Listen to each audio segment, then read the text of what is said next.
Before I give my testimony, I will read from 1 Timothy 6, 6 to 10, according to Apostle Paul.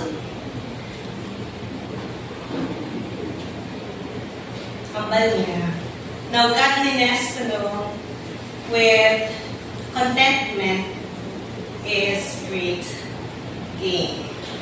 For we brought nothing into this world, and it is certain that we can carry nothing out. And having food and clothing, with this we shall be content. So, about my personal journey, so I was born into a middle-class family. My dad was a government employee. My mom, a housewife. So I'm the second of 6 children. And becoming a doctor was actually my childhood dream.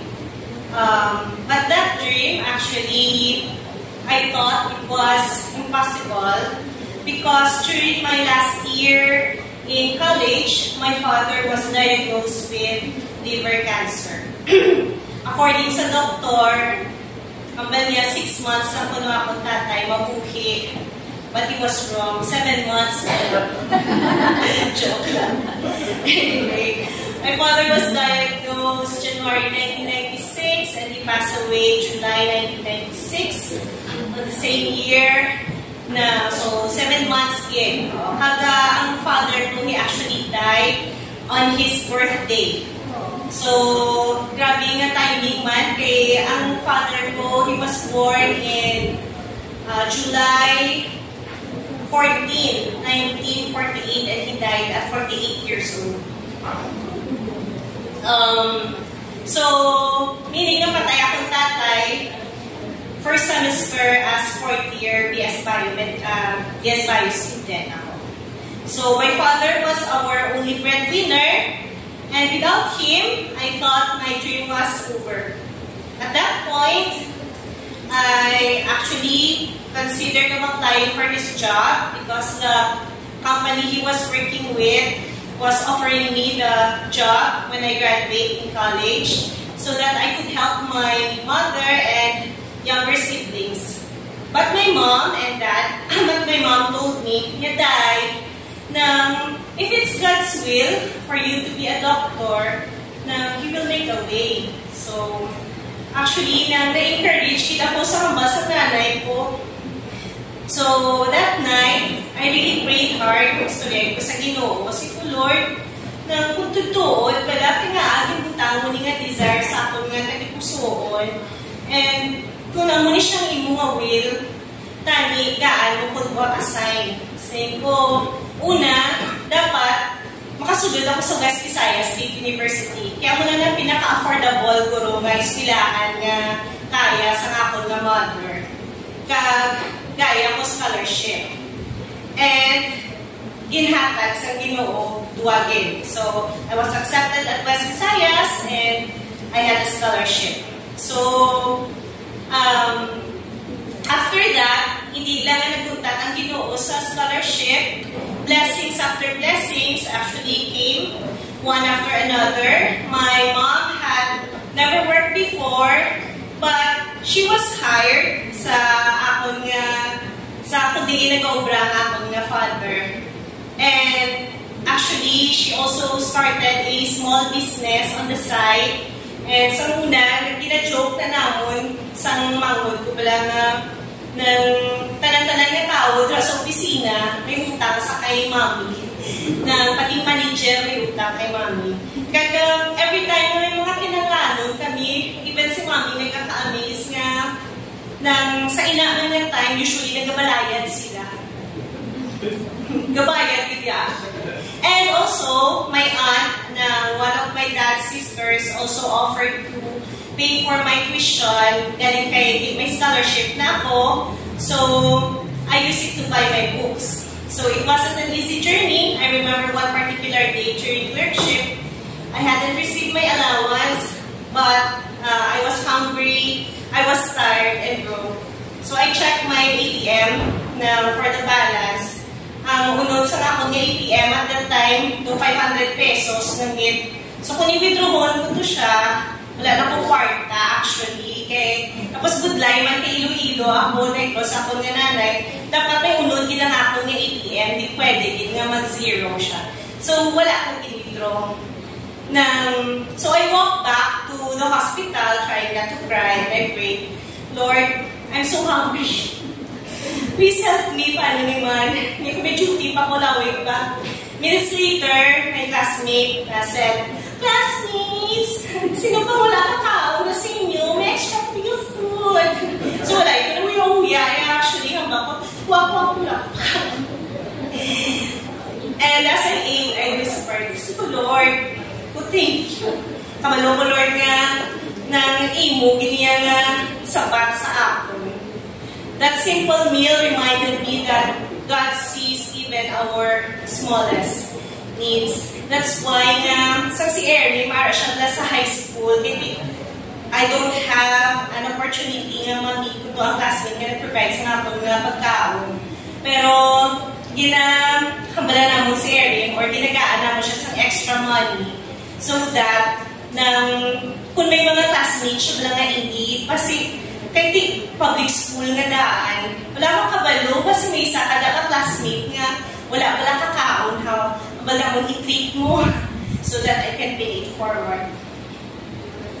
Through medical school, I learned something powerful. When everything seems impossible, that's when God shows He can make a way. So, if you're facing your impossible right now, don't give up, keep believing. Sometimes, when your dream feels out of reach, that's exactly when God starts writing a better story. So, for the board exam, that's another challenge. Now, preparing for the board exam, hapos na magtuon, pero ang problema, kwarta. So, wala ako nag-enroll sa review center and nag-self-review lang ako. But, gusto ko nga maupod ko ako ng mga classmates sa Manila. Kay, kundira ka lang sa imo nga balay, no kabudlay, no ka, wala ka na reviewer, wala ka sa hindi ka kabalo ko na rin mo tunaan, hindi ka kabalo ko di ka ma-start.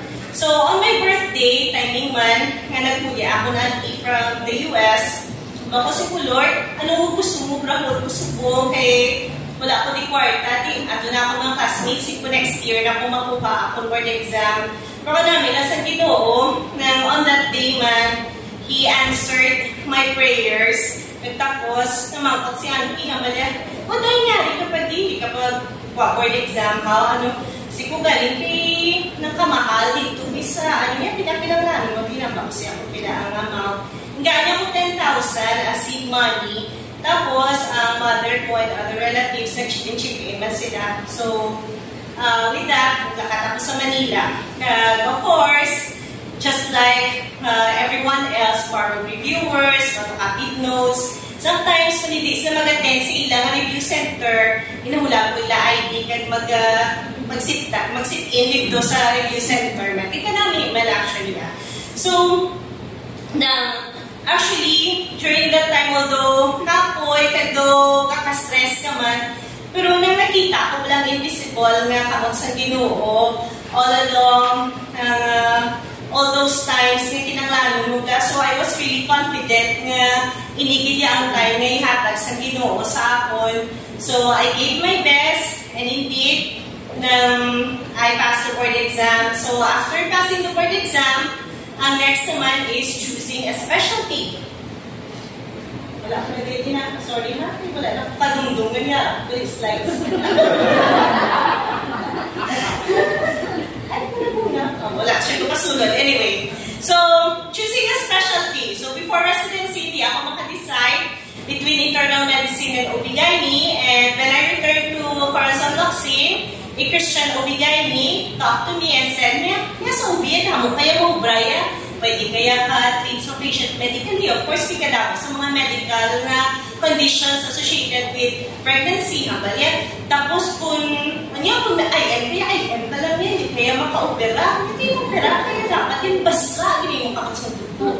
Yakot na po sa Malia. Yakot hindi pa available ang pedya, matrain ka pa sa kay mga intubate na babies. And indeed, she was right.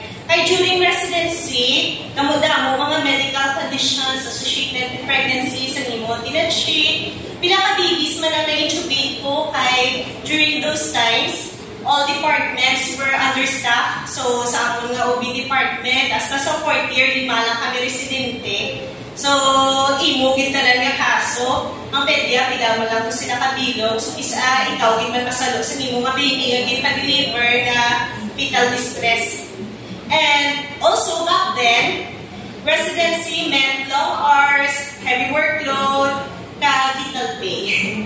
Sa una, actually, ang amon nga sweldo before pa sa mga salary increase ng 22,000 per month na siya. Kaya since akong nakakuha sa plantilla nga posisyon, so akong nag-receive sa 22, pero akong na upod sa ina nga year level man na ginasweldohan siya sa department, which is 10,000 pesos. Na tigina-share na namon nga duwa, so 32,000, so meaning may 16,000 each kami, no, kada bulan para makasurvive kami. Pero sa inaman nga time, although with a very meager na earnings, I was still able to help my siblings finish college. And of course, with the help of my sister, kaya nag-work naman siya at the time. And we even encouraged our mother to stop working because nang nagsaylo kami balay, kay so muna mag-work ka sa SRA, may free na siyang housing dito. Pero kay ang posisyon ni Mami, hindi siya yabla para sa free housing kay laborer na tinaniya, bala nga job. So, ako ma'am, ano na punta ka na lang, kay kalugod sa pliti mo, kadto dito, may kalayo. Kag, diri ka na lang sa balay, pantay ka lang kami na lang direksi pa-eskwela sa mga naman. So, it was a very difficult season in our lives, but it taught me this, that sacrifice is not a loss. It's an investment in the people we love. And indeed, God multiplies even the little that we give. So for my love story, kita nyo na so, during residency training, something beautiful happened. I met my husband, Aaron, in a Bible study. Pray na siya sa the Bible study. When we got engaged, I told him I was supporting my siblings' education and he accepted it wholeheartedly. By my final year of training, my brother was already in 4th year college. So despite our limited finances, Errol and I decided to get married with only 50,000 in savings. So we planned a simple wedding, but God surprised us because He provided everything. My gown, the decorations, the photographers, the cake, the bouquet, the musicians are all for free. So we held a morning wedding to save on food costs, and despite the simplicity, God made everything beautiful. Actually, may nabili pa kami nga kwarta sa 50,000, may nabili pa kami nga money for honeymoon. Nakalibot na tatagano. So, it was God's reminder that when you step out in faith, He fills in every gap and more. So, early marriage, a new beginning. So, after we got married, life again took another turn. So, 2 months later, after nagpakasal kami, nagusong ako dayon, after pa-training, for anyways, na. And 3 months after that, pinabudlayan ako mag-work during pregnancy, pagod sa carpal tunnel, the department decided na mag-graduate ako, okay? Gusto ko man mag-graduate anyway. So, gulpi na lang, wala na akong ubra.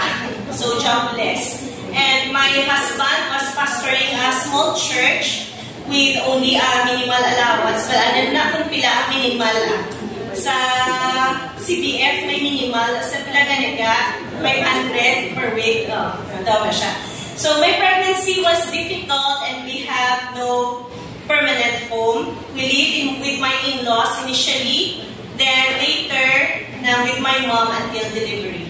Those months were tough, but again, God's timing was perfect. Pagka January, sinanga year man, nang lapit na ko mag-full term, term I was hired as Medical Officer 3, and sa first 3 months ko na nga nag-work, wala ako sweldo, kaya I have to wait ko sa ako nga first nga check nga mag-abot. Pero timing man nga ang ako tatlo gid ka check, so January, February, and March, nag-abot sa time nga manumpata na ako.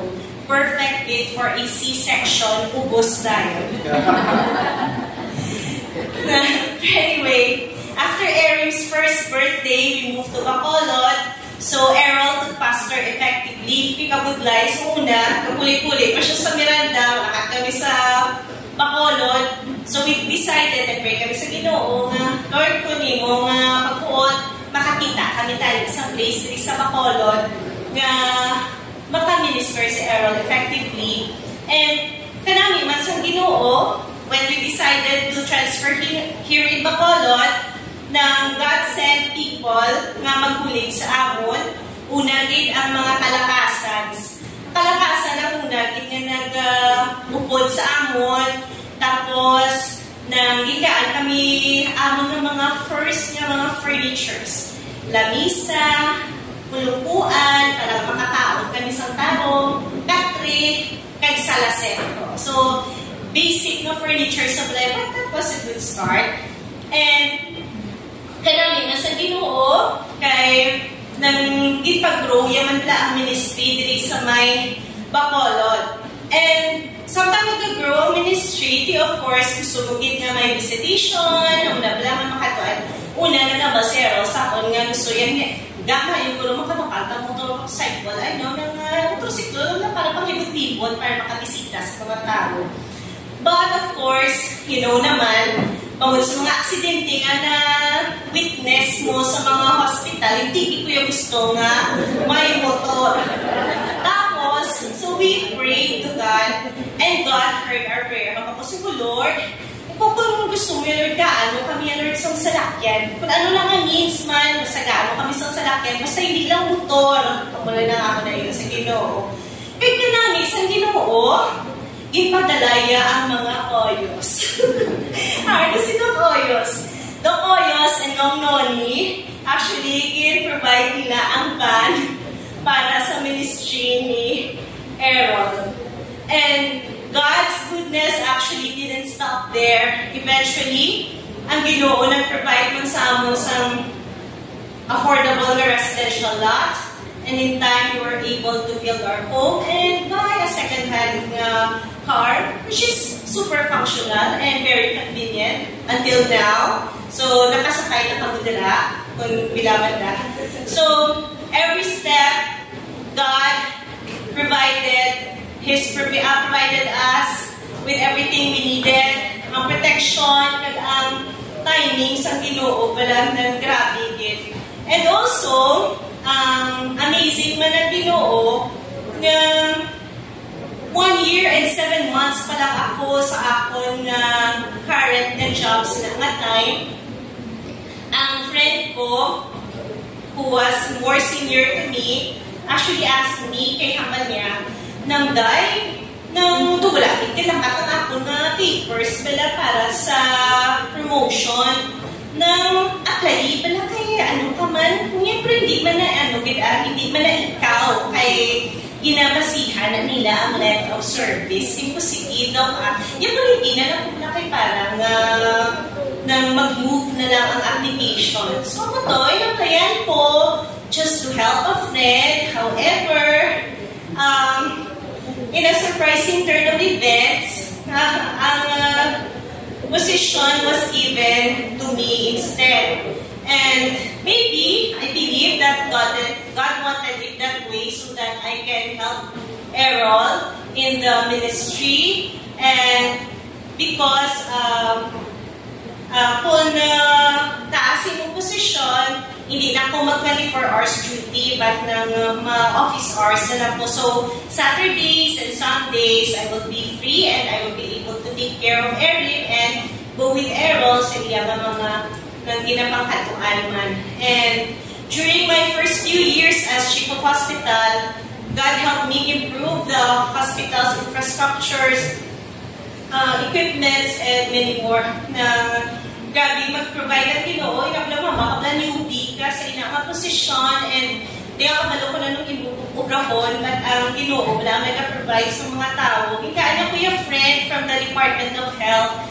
na in charge sa HPEP, tapos mabala siya sa akin, Dok, gusto mo, ubrahan ta ka project po sa security ko. So, mali, I learned how to do those project proposals. So, ako na lang subong nag-aubra sa mga project proposals. Pero sa una, kanami, nga ang mga improvements were really God's provision sa Valladolid District Hospital. Then I was transferred to a bigger hospital, which is far from home, but I still believe that it is from God. I still face challenges today, but this truth keeps me steady. I can do all things through Christ who strengthens me. So, in conclusion, when I look back at every chapter of my life, from losing my father to pursuing medicine against all odds, to the struggles of residency, the simplicity of our early marriage, the challenges of motherhood, leadership, and even the storms of pandemic, God was always there. In every season of luck, He provided. In every moment of fear, He strengthened.